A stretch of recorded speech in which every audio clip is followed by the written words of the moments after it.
What I would like to say today is that Article 1 of the Constitution places the states, not President Trump, not the federal government, in charge of elections. The DOJ doesn't get to know everything about you just because they want to. I believe strongly in voter privacy. The federal government is overstepping its bounds. I don't know if it's because they're trying to change the topic away from the Epstein files, or because they're trying to sow false narratives to undermine voter confidence in our strong election systems. It doesn't really matter. When the first Trump administration asked my predecessor for the voter file, he said no, and he was right. The Republican Mississippi Secretary of State at the time told DOJ to go jump in the Gulf of Mexico. Now, the Gulf of Maine is awfully cold, but maybe that's what DOJ needs to cool down. This is my answer to Trump's Department of Justice. Go jump in the Gulf of Maine. Mainers should be proud of our high voter participation. We have free, safe, and secure elections. Granted, recent reports show that in 2024 we were third in the nation, not first like we were in 2022.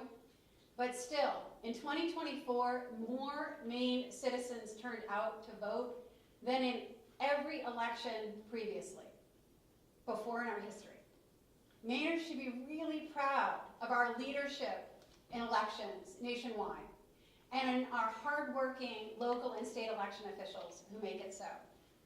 The DOJ should be ashamed of themselves for casting aspersion on our local clerks and our civil service election officials. They have no right to the sensitive personal information of every voter in the state of Maine, and we will be telling them that in days to come. Thank you, and I'm happy to answer questions. And we will be distributing the letter publicly so that everyone can read it. Yeah. Yes, so aside from the request for voters' personal information, what do you make of the DOJ seeking a list of all election officials in the state too? So we are happy to provide the DOJ with links to our website and other sources of publicly available information. But one has to ask, why are they asking this of Maine and every state in the country? What business is it of the Department of Justice when the Constitution says that it is the states, not the president, not the Department of Justice, not the federal government, that oversees our elections? And I want to be clear, I would be stating this whether it was President Trump or a Democratic president that was asking for this information. This is unprecedented. It is very dangerous territory. You had said that the DOJ was overstepping its bounds. Can you give some examples of, are there specific requesting that you say by law they're either not allowed to request, or just kind of elaborate on that? We're grounding our rejection of their request in the Constitution, because the Elections Clause in Article 1 is very clear. And I'll read it for folks. The time, place, and manner of holding elections for senators and representatives shall be prescribed in each state by the legislature thereof.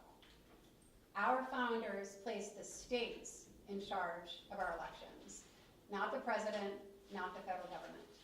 So why on earth does the Department of Justice need the individual voter information of every voter in the nation? They are overstepping their bounds under the Constitution. We also believe that they may be overstepping Maine law and federal law, and we'll be sharing details of that in our follow-up official response. Yeah, and following up on that, so is there anything in particular that they're asking for that you know now that they should not be asking for, or that you cannot release? We don't believe they should be asking for the entire voter file. Now keep in mind, they're asking for specific file formats. They're asking for Excel or text files. They want electronic. They want an electronic copy of the entire voter file for the entire state of Maine, and they're asking other states for this as well. Why on earth should the federal government, who has no role in election administrations, be compiling a federal voter file for every voter in our nation? If Congress wanted them to have that power, they would have authorized them to do so. although it's questionable about whether that be constitutional under the Constitution. So some voter files are obviously routinely used by political parties for campaigning purposes. Is what they're asking for different than that? And They're how going a so? step further. And first and foremost, I think it's important to recognize that the powers of the federal government, right? The powers and the responsibilities of the federal government are different than the powers of people and civil service organizations. And that's what our Bill of Rights is all about, right? It's limiting the power of the federal government and asserting the rights of the people. So certainly there are aspects of the voter file that the political parties, that civil service organizations, that the people have the right to. Now that is not every piece of information. None of you can have access to the full birth dates or social security numbers of voters in that voter file. But what the DOJ is asking is unprecedented. And again, it's an abuse of power and it contravenes what the founders set forth in the Constitution. And as a defender of voter privacy, to protect the freedom to vote, that's why we're saying today, no, you've gone too far. Do you know why, Shenna, the letter came like last week versus, earlier in June? I know that's kind of a minor thing, but any idea why Maine is getting it now? The Epstein files were hot last week. I don't know if this was an attempt to change the conversation. You think the state? Trump is certainly posting a lot on Truth Social about what the DOJ should or shouldn't be doing to relitigate the lies of 2020 and to suggest federal interference in the future. And the states, I'm proud to join New Hampshire and Minnesota in saying no. Does this give you any reason to trust, I guess, the Justice Department more broadly when they do these types of investigations? Like, do you have trust in how these investigations play out from the current administration? We certainly have concerns because this seems to be a political request, not grounded in any authority that they have or any historical precedents in terms of the type of work that the Justice Department does. Do you think the Maine GOP's report and allegations that they put out prompted this now, or is there any connection there at all?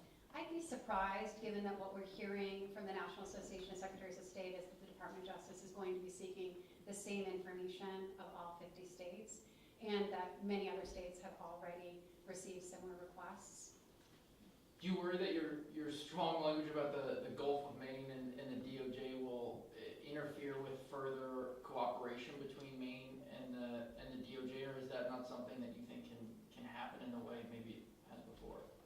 If the DOJ has legitimate requests or legitimate concerns, we are always happy to collaborate on legitimate initiatives. This is not legitimate. That's why I'm saying today, when you're requesting the sensitive personal information of every citizen who votes in our state, that's why I'm saying, go jump in the Gulf of Maine. And I'm proud to echo my predecessors in Mississippi and Maine and all across the country, because remember, in the first Trump administration sought the voter files too. And people said no, and they didn't get them. Now they're back. The state, I don't know if you know which states got letters. Do you know, is it red and blue, or is it just aimed right now at the blue states? So we know that New Hampshire and Alaska, that have Republican governors, received letters. We know that New Hampshire Secretary of State Dave Scanlon, a Republican Secretary of State, has also declined their request for information. We know that Democratic states like Michigan, Wisconsin, and Minnesota have received similar requests. Minnesota and Wisconsin have said no to these information requests. So it's not clear that it is just blue states, or it appears to be that the Justice Department is seeking the voter information of every single American in this country. Again, if Congress thought it was constitutional appropriate to direct the Department of Justice to create a national voter file, they would have done so, and they haven't. There's no authority in law for that.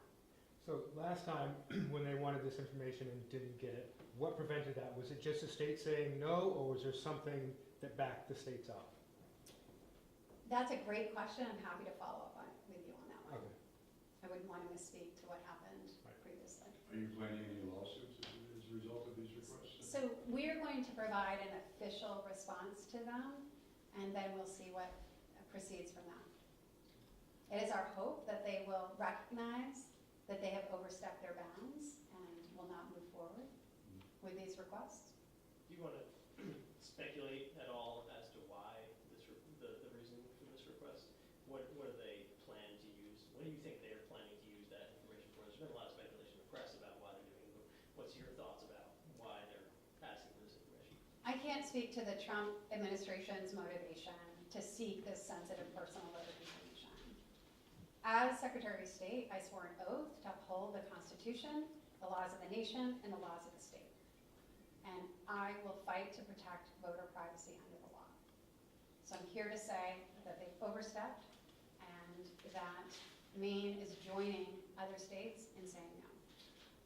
Are there any indications from any other state secretary of state that they'll abide by this request? Certainly, in some states, there are different laws that govern voter data. In some states, voter information is public information, and in fact, leads the secretaries of state to make a different ruling potentially. In addition to the list of voters' personal personal information and list of election officials, request also includes, like asking you to provide lists of the state's ability sorry, something in my words here, state's ability to purge deceased voters, duplicate voters in the rolls. Is that information we will provide as well? We are really proud of Maine's track record with voter list maintenance and protecting the integrity of our voter rolls. Every year, we provide a report to the Maine legislature called the Central Voter Registration Report, the CVR report, that tracks exactly what we have done with voter list maintenance to remove people that have moved, people who have passed away, duplicate records. That is part of the day-to-day routine list maintenance that is performed by our clerks and registrars and civil service election officials at the state level. So we are happy to provide them with a copy of that report. But again, I point you to Article 1 of the Constitution. Time, place, and manner of holding elections for senators and representatives shall be prescribed in each state by the legislature thereof. And so we report to the legislature in accordance with the Constitution, and while we're happy to share those reports with the Federal Department of Justice, we want to remind them of their responsibilities and the limitations on their authority under the Constitution. Thank you very much. Thank you. Have a wonderful afternoon.